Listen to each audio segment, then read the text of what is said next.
Okay, so we have been introduced already. I just say, so indeed, so since the 90s we have been working in theater with technology, and then 2003 approximately we started with immersive media, what we now call VR. It was a rough road, but a very interesting road, because the means those days were minimal. You had immediately to go to the essence. So there is lessons that we learned that are still valuable. So anyway, that's what this talk will be about. And of course the link with, as you explained, with the Residenztheater is obvious here, since we are preparing Tremens. This is an image of the Tremens that will premiere next year in February. We've been working on it now like 2 years, I think. And what was possible, so what is possible now was not possible like 2 years ago. So today we were having a test because we needed a large area tracking, which was not really well working and was a big risk for if we would really have a performance with multiplayer next year. So it's working now. So we are really investing in the future and taking risks, hoping that when we get there, technology has become better. So, yes, talking about Tremens, this is about Tremens. Just give a very brief introduction. You probably know this gentleman in the middle. You do? Actually, this is an AI image, so I gave it a picture. So can you present Mark Zuckerberg? You know, he's wearing t-shirts nowadays with Greek and Roman slogans. The latest one was Carthago delanda est, so Carthago needs to be destroyed. I don't know what he's trying to communicate with that idea, so all competition must be killed or wiped away or something like that, or something else. And it's about the Metaverse. Our Metaverse is going to look a bit like that.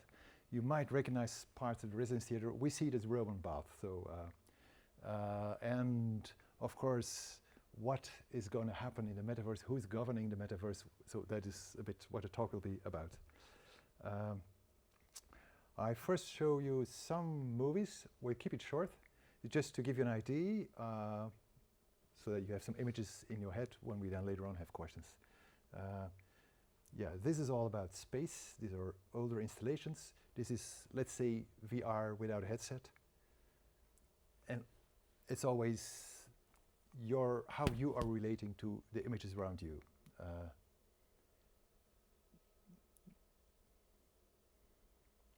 This was, yeah, so this is older. This is how we worked in the past. As you will notice, we always use space. We always walk, we always move, we always do something. We never want you to be seated. There's a reason for that. We have actors always in mocap suits or talking or anything. We use a lot of scans nowadays, and this is like a social media, social VR I mean, so there is avatars, intelligent avatars that mingle with live actors and with you. The most interesting effect, in fact, here is that you behave differently when there is multiple avatars that react to you.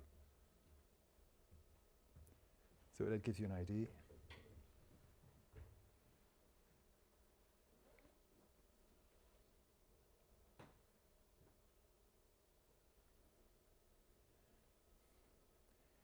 These are small spaces. We like to use wider spaces.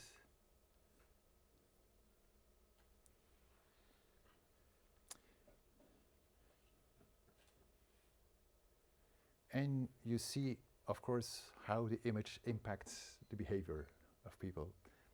Your body tells you things like don't do it or do it, and your mind says the opposite. I think we've had this.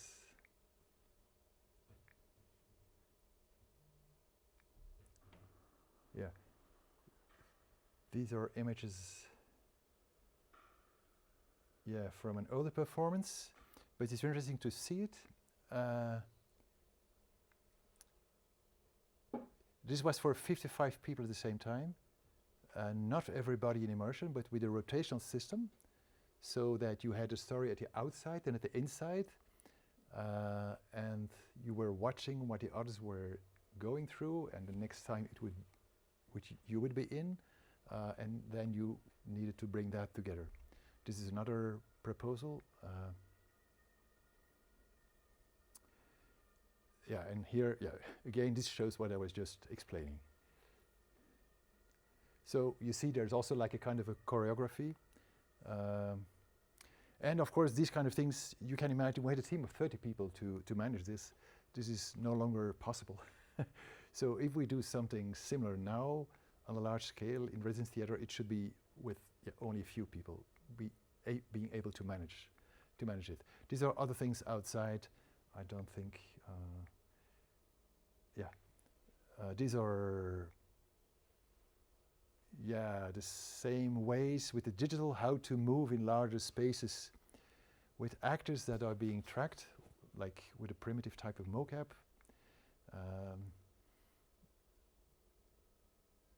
And so the audience is going along with the actor, with the immersion inside through the story.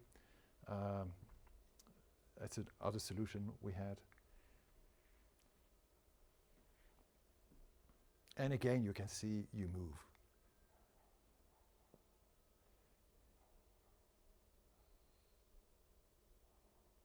Okay, I think I go a bit faster here. This is theater, this is real stage, so having mocap and a kind of VR on stage. And also staging it, so you see through the screen or in front, you see the actors who belong to these avatars, of course.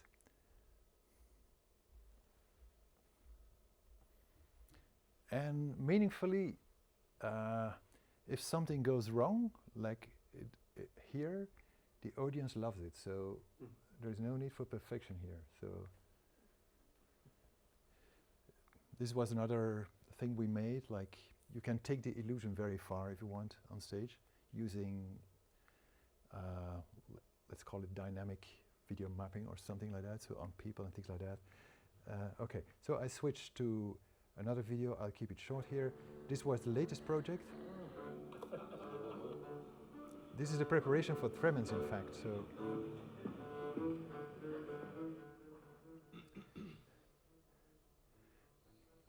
So the idea is that the actor or the performer can be with you in the space, the virtual and the physical space at the same time. And Salomé will explain that much better than I do, how it works. We have then real actors, performers, I mean like theatrical actors, who are there at the same time. And this was an experiment whereby we would have like a happening and people would be able to go into that perspective or in that perspective and just make a choice.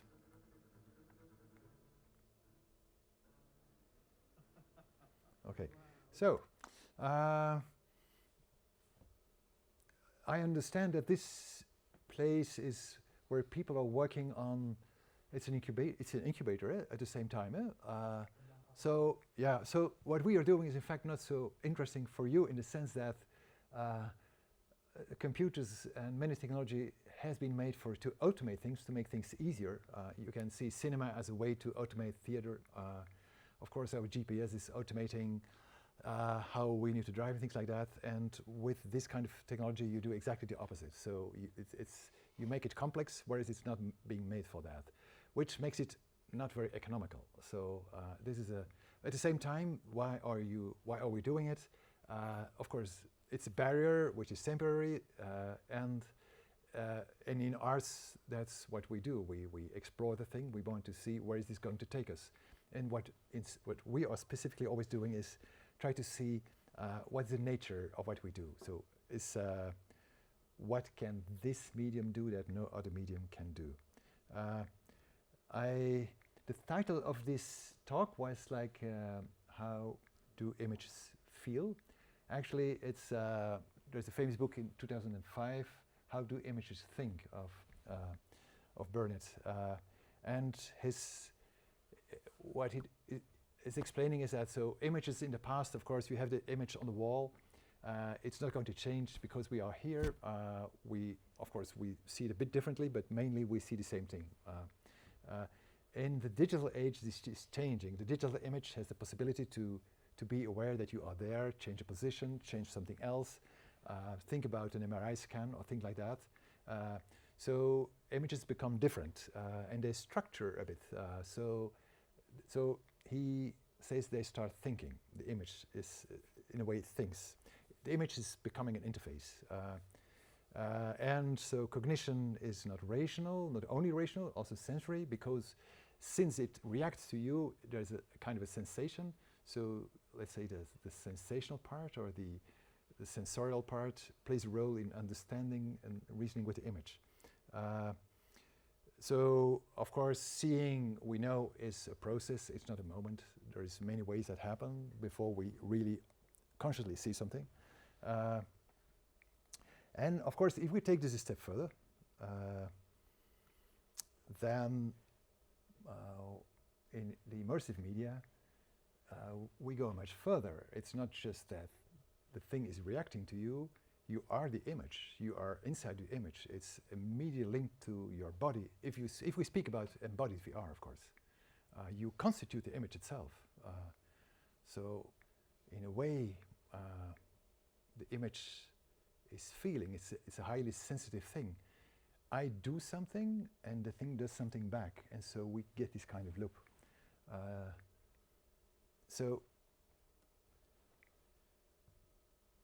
If we go immediately to 3, to immersive media as embodied environments, we have the body inside the image. We have that perception loop, and the sensation we have. So you could say that the essence then of seeing an immersive image is exactly that. It's the first meaning of an image is its sensory effect. So that's different from other image.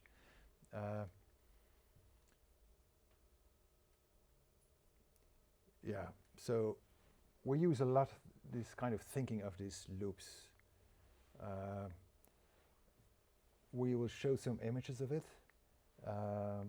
Some of you will know Merleau-Ponty with the idea so that I see the world, but the world sees me, so the world is looking back. So we are in a kind of negotiation with the image.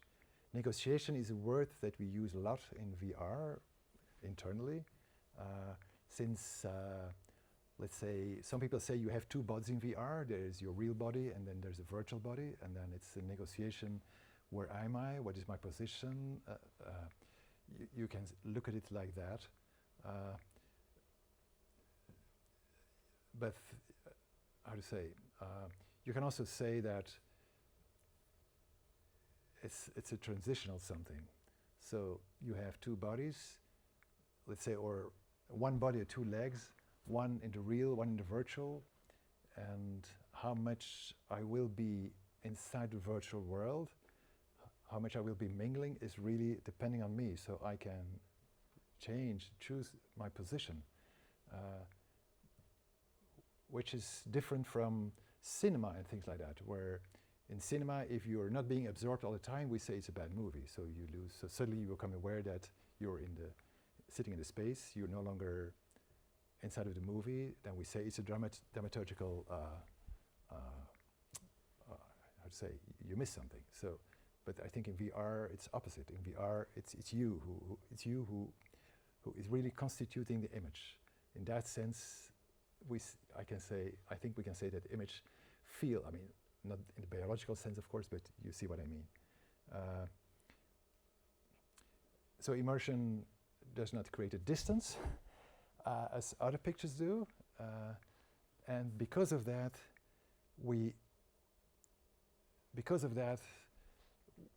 how to say, we have to handle it differently.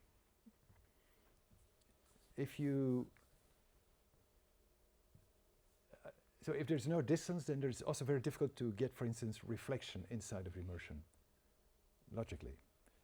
And that's also what we experience. So if in the things we make, the reflection is usually outside of the immersion. So as I showed with the examples like in Terra Nova, with this thing, the reflection is not when you're in, the reflection is when you're out. then you can see what are they doing, what did I do, etc., etc. So then you have the space to reflect. When you're in, you're busy. Your mind is completely absorbed by all kind of things to do. So that changes everything. So how to deal with storytelling. There's many things that change. So the first question is, where am I positioned in VR? And in the beginning, when we started a long time ago, so that literally was the starting point of any immersion. It was very interesting, because it was, in those days, it was a kind of brutal, because nobody was experienced to this kind of thing. So it really was impacting the body and the mind immediately. And that negotiation, where am I, was confusing. At the very beginning, it was making people sick a bit. It was also because of technical reasons, but and then we decided to use that deprivation you got right at the start. So which is why we were using all these kind of things. So that we use this kind of conflict you have of the two bodies, or however you call it, to start the performance with it. And then to bring you really in a different world, like in a ritual. So you become part of something, you change a bit, and then you get out. So I mentioned the word already, that being in between of different things, we see that as a transitional space, and we see the most productive space in VR is exactly that, inside the transition. So in the middle of the two and moving. So not the point cannot be to create a perfect illusion. That cannot be, that's not an interesting point. So it is that fact of inside outside, so that the conflict is more interesting than the pure fusion. So there's many ways you can play with it. In the past we made what we call body swaps and head swaps. So you are carrying cameras on top of your body. Those are linked to someone else over there. So you're moving together, but you're looking out from the body of the other person. You have to move through a building. You can talk to each other. So you go left because there's a car at your right, things like that. And so you get very, not confused, but you get very, it's a very strange feeling. So like you're not the other person, but do we have a third body, or do we share a body or something like that? So these were interesting experiments to get to this idea of the self. And of course, it's also an interesting thing about the agency. What is the agency? Agency in VR still is a kind of a problem. Agency, I mean, the freedom, the autonomy you have to decide what you're out to do. So of course, it's contradictory to, if you want to tell something, or if there's something like a story, it's contradictory to the idea of agency. But if we start from the point that it's a sensorium, it's like the feeling, the world, a sensitive world you're in, the agency is something that you negotiate with the medium and with the other person. Like here, the agency is immediately that you understand, in order to be taken care of, I must take care of the other. So you instrumentalize each other, and you decide each other together what you will do. Yeah, so as I said, never be seated.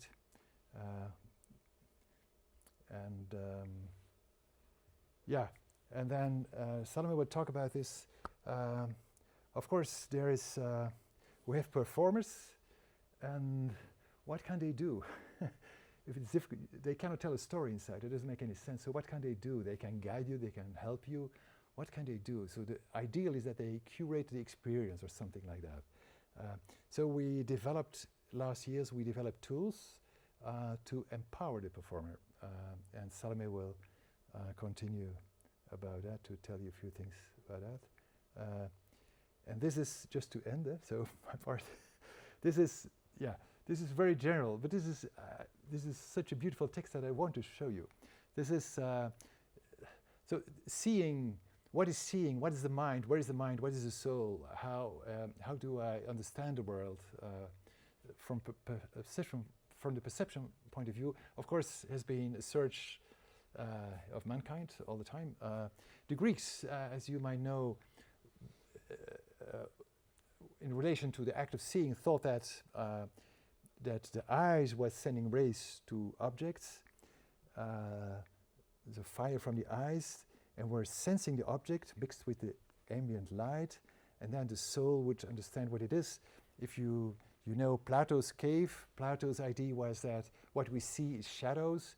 Only when we think, only the philosopher, only by knowing we really understand what we see or what we do.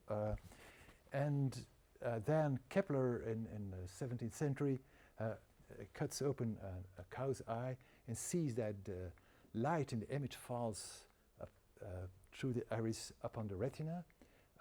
So that's the other idea, like a dark chamber, like seeing is a passive thing. The light, the image is coming in, and so it's a passive thing.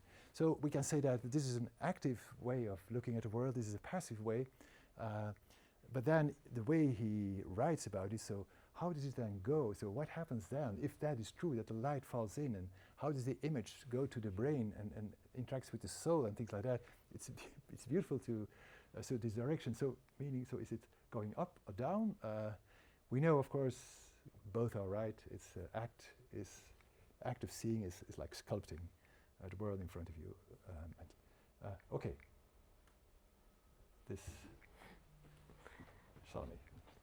Yes, I will take over now. I'm going to have a more pragmatic approach to also what I'm going to explain. And I'm also going to concentrate more on Tremens because it will be unique in February. Also, it's maybe more interesting to see the work in progress. And so I wanted to share about like some challenges we still have and are still in process with this piece, because the piece is incorporating multiplayer, so multiple bodies in a space that is similar to the real space, but also a bit deformed. So, firstly, like the perception of space is it's always really funny to see the like immersions of the people in VR reactions to some aspects of the pieces, because for example in the last piece we still show sometimes anxious arrivals. At the end we have an escalator, and a virtual escalator is bringing you up in the air above a 3D train station, and some people go in the void, but some people are like, oh no, I can't go because maybe it's the real void, but when you look at it, it's just like we didn't take out the floor last minute, and then we didn't tell people to jump or anything, but just there is this brain perception, brain like getting stuck on like VR, and it's also interesting to see. And also similar things happen in the because we're still work in progress, but in the Tremens, in Tremens, what you are experiencing is in the foyer of the Residenztheater. So at some point where we are thinking of maybe having a sort of pool and water, and also same feeling, like some people are really hesitant to dive in the water, but the floor stays the same, so it's interesting. So the thing is to try to find a balance between not pushing people too much, because also some persons are also new to VR. It's also important to feel like, okay, I want to create an experience that will trigger the brain, but that will not traumatize the person. And so for that also we like use also guiding methods. For example, like here the person is guided. It's actually Ilya. A person is guided with a wheelchair, but we are like finding ways to make people move in VR even though they don't see anything of the out space, because the real and virtual space, at least here in the foyer, will somehow be the same. If I touch a column, the VR column will be here, but it's also sometimes challenging to make people understand that a wall, 3D wall, is a real wall. So, yeah. Second aspect that is also challenges. So because we have live actors in VR, it's how the actor is able to catch the attention of the immersants, especially with multiplayer. If we have, for example, 3 or 4 persons in VR at the same time, it's very difficult to have everyone follow and everyone look at what the actor wants. So for that, there are like some small things that we are still researching, but for example, it can be through sound or through light or through gestures. But the challenge is we are working with this tool that we created that is also allowing us to have for the actor to have multiple bodies. And so the actor can also like either create echoes or like create a recording of themselves and then go to another place and create another recording. It can really trigger, it can really question like, okay, now I'm a bit lost. Where is the actor? Where does the actor want me to be? So this is also like a work in progress challenge for like further experiments with the acting, because sometimes the voice does work, but also it's not always the case. This is a good example. This is when we were in residence this summer, and it's interesting to see that sometimes they really follow the actor because he's counting, but at some other moments the players are a bit lost. I cut the video a bit too much, but